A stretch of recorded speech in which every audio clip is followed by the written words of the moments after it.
2024 প্রবেশ করতে না করতেই আমরা দেখতে পেলাম আরেকটি খুশির খবর।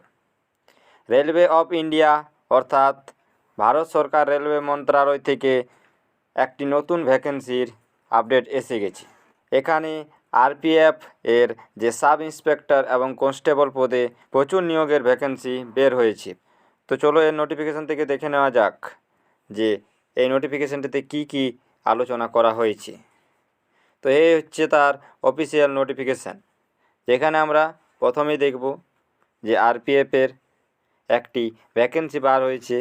এখানে বলা হয়েছে 2000টি পদ আছে কনস্টেবলের জন্য এবং 250টি পদ থাকছে সাব ইন্সপেক্টরের জন্য। এরপর এখানে মেনশন করে দেওয়া হয়েছে যে 10% সিট রিজার্ভ থাকবে এক্স সার্ভিসম্যানের জন্য এবং 15% সিট রিজার্ভ থাকবে যারা মহিলা থাকবে তাদের জন্য। এরপরে এখানে বলেছে যে রিকোয়ারমেন্ট প্রসেস কীভাবে রিকোয়ারমেন্টটি হবে।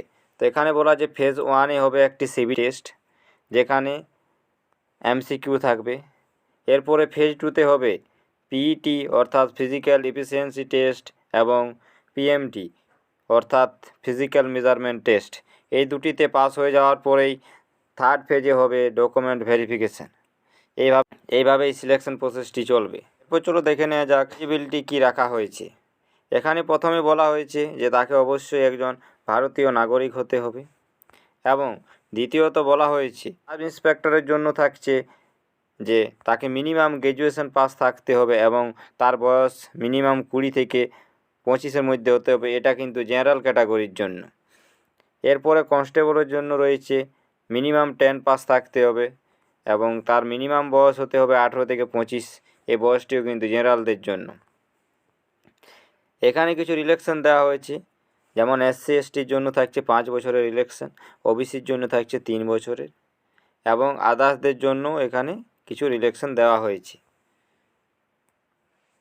এরপর চলো দেখে নেওয়া যাক ফিজিক্যাল মেজারমেন্টে কি কি থাকছে। এখানে প্রথমে বলা হয়েছে যে হাইট এবং চেস্ট। তো যারা ওবিসি এবং জেনারেল থাকছে তাদের মেলদের হাইট রাখা হয়েছে 165 সেন্টিমিটার এবং ফিমেলদের রাখা হয়েছে 157 সেন্টিমিটার এবং তাদের চেস্ট রাখা হয়েছে আনএক্সপেক্টেড। এটা শুধুমাত্র চেস্টটা শুধুমাত্র মেলদের জন্য। এখানে চেস্ট রাখা হয়েছে বিনা ফুলিয়ে 80 সেন্টিমিটার এবং ফুলিয়ে 85 সেন্টিমিটার। এছাড়াও এসসি এসটিদের জন্য রয়েছে মেলদের হাইট রয়েছে 160 সেন্টিমিটার এবং ফিমেলদের রয়েছে 152 সেন্টিমিটার এবং এসসি মেল ক্যান্ডিডেটের যে চেস্ট থাকছে সেটি বিনা ফুলিয়ে থাকছে 76.2 সেন্টিমিটার এবং ফুলিয়ে সেটি করতে হবে 81.2 সেন্টিমিটার। এখানে বলেছে পরীক্ষা যেটি হবে সেটি দুটি আলাদা আলাদা পরীক্ষা হবে। একটি হবে সাব ইন্সপেক্টরের ক্ষেত্রে 90 মিনিট সময় থাকবে। দুটি পরীক্ষার ক্ষেত্রেই থাকছে 90 মিনিট সময় এবং 120টি করে প্রশ্ন, যেখানে 50টি করে জেনারেল অ্যাওয়ারনেস থাকছে, অ্যারিথমেটিক থাকছে 35টি এবং জেনারেল ইন্টেলিজেন্স অ্যান্ড রিজনিং থাকছে 35টি। এভাবে সর্বমোট 120 নম্বরের পরীক্ষা হবে। এরপরে এখানে সিলেবাসটি বলে দেওয়া হয়েছে যে জেনারেল অ্যাওয়ারনেসের সিলেবাস কী থাকছে, অ্যারিথমেটিক এবং জেনারেল ইন্টেলিজেন্স অ্যান্ড রিজনিংয়ের যে সিলেবাস থাকছে সেটি এখানে মেনশন করা হয়েছে। এরপর এখানে পিইটিতে বলা হয়েছে যে সাব ইন্সপেক্টরের জন্য 1600 মিটার থাকছে 6.5 মিনিটে এবং লং জাম্প থাকছে 12 ফুট এবং হাই জাম্প থাকছে 3 ফিট 9 ইঞ্চ। এরপরে সাব ইন্সপেক্টর যেখানে ফিমেলদের জন্য রয়েছে 800 মিটার 4 মিনিটে এবং লং জাম্প রয়েছে 9 ফিট এবং হাই জাম্প রয়েছে 3 ফিট। এরপর কনস্টেবলের ক্ষেত্রে রয়েছে মেলদের জন্য 5 মিনিট 45 সেকেন্ডে তাদেরকে 1600 মিটার দৌড়াতে হবে। এছাড়াও রয়েছে লং জাম্প 14 ফিট এবং হাই জাম্প রয়েছে 4 ফিট। এরপর কনস্টেবল ফিমেলদের জন্য রয়েছে 800 মিটার দৌড়, যেটিকে পূর্ণ করতে হবে 3 মিনিট 40 সেকেন্ডের মধ্যে এবং তাদের জন্য রয়েছে লং জাম্প 9 ফিট এবং হাই জাম্প রয়েছে 3 ফিট। এরপর এখানে বলা হয়েছে যে ফেজ 3 অর্থাৎ যেখানে ডকুমেন্ট ভেরিফিকেশান হবে সেখানে কি কি ডকুমেন্ট নিয়ে যেতে হবে। এখানে বলেছে ম্যাট্রিকুলেশন সার্টিফিকেট, সেটি কেবলমাত্র এজ প্রুফের জন্য এবং এখানে লাগবে গ্র্যাজুয়েশন বা মাধ্যমিক certificate, proof of education qualification. এরপরে লাগবে কাস্ট সার্টিফিকেট যদি আপনি SC ST OBC হয়ে থাকেন।